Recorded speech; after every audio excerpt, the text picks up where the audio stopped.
Hello friends, and welcome back to our weekly update on tax and corporate law for the week ended 31st of August 2025. Let's dive straight into the key developments, starting with the Income Tax Act.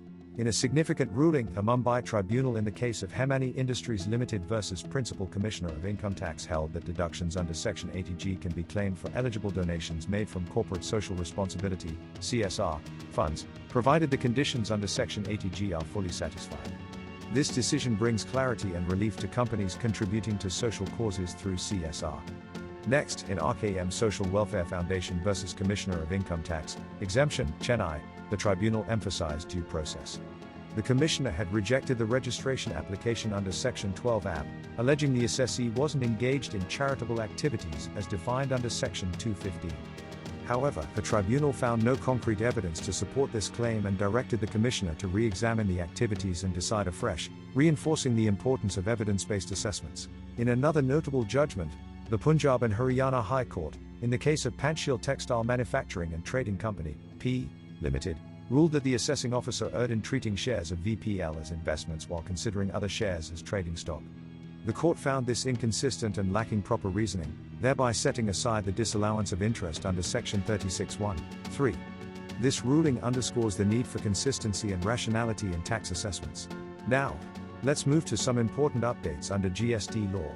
The Delhi High Court ruled in favor of procedural fairness, stating that cancellation of GST registration without providing the physical verification report and before the hearing date was unjust. The court set aside the cancellation order, reinforcing the principle of natural justice. The Madras High Court delivered a critical judgment on limitation periods. It held that each financial year is a distinct unit, and clubbing multiple years in a single show cause notice and assessment order violates statutory limitations.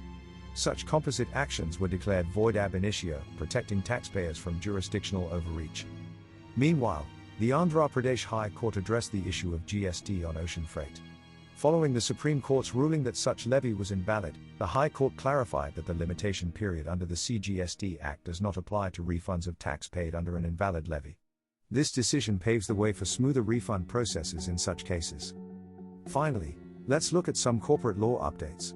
In the case of Satish Sahayogi versus Deputy Director, Directorate of Enforcement, the SAFEMA authority in New Delhi upheld the attachment of properties equivalent to the value of proceeds of crime. The court noted that the actual proceeds had been siphoned off through layering and diversion to various entities, justifying the enforcement action. And in a major legislative development, the Honorable President has given assent to the Promotion and Regulation of Online Gaming Bill, 2025.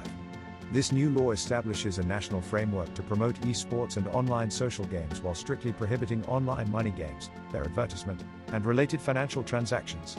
A national authority will be set up to regulate and register platforms, and the Act imposes stringent penalties, including imprisonment and fines, to safeguard users and national interests. That wraps up this week's update. Stay tuned for more insights and analysis next week. Don't forget to like, share, and subscribe for regular updates on tax and corporate law. Thanks for watching.